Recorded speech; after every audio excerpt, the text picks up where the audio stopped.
Your own എയറിലേക്ക് സ്വാഗതം. ഞാൻ അലമീൻ. പ്രധാന വാർത്തകൾ. ഷാദിയിൽ ഗൾഫുമാദ്യം കമോൺ കേരള പുരോഗമിക്കുന്നു. മോഹൻലാൽ ഉൾപ്പെടെ മഞ്ഞറ നേരെയാണ് കേരള ഗവൺമെന്റിലേക്ക് എത്തുന്നത്.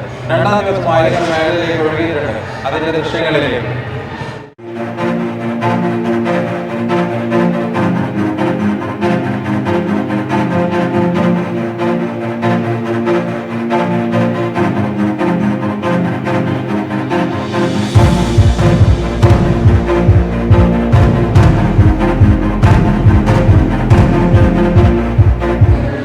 മിഡിൽ ഈസ്റ്റിലെ ഏറ്റവും വലിയ ഇന്ത്യൻ വാണിജ്യ സാംസ്കാരിക വിനോദ മേളയാണ് ഗൾഫുമാദ്യം ഒരുക്കുന്ന കമോൺ കേരള. പ്രൗഢമായ സദസ്സിൽ മേള ഉദ്ഘാടനം ഇന്നത്തെ സുൽത്താൻ അൽ ഖുറൈശി നിർവഹിച്ചു.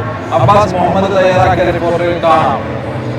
ഏഴാമത്തെ എഡിഷനാണ് ഷാർജ എക്സ്പോ സെന്ററിൽ തുടക്കമായിരിക്കുന്നത്. മലയാളത്തിന്റെ മഹാനടൻ മോഹൻലാൽ അടക്കമുള്ളവർ ഈ മേളയ്ക്ക് എത്തുന്നുണ്ട്.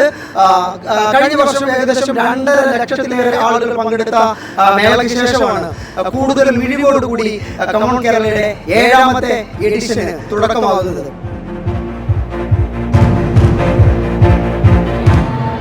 ഇതോടെ ഈ വാർത്ത പൂർണ്ണമാകുന്നു. നമസ്കാരം. ജയ്.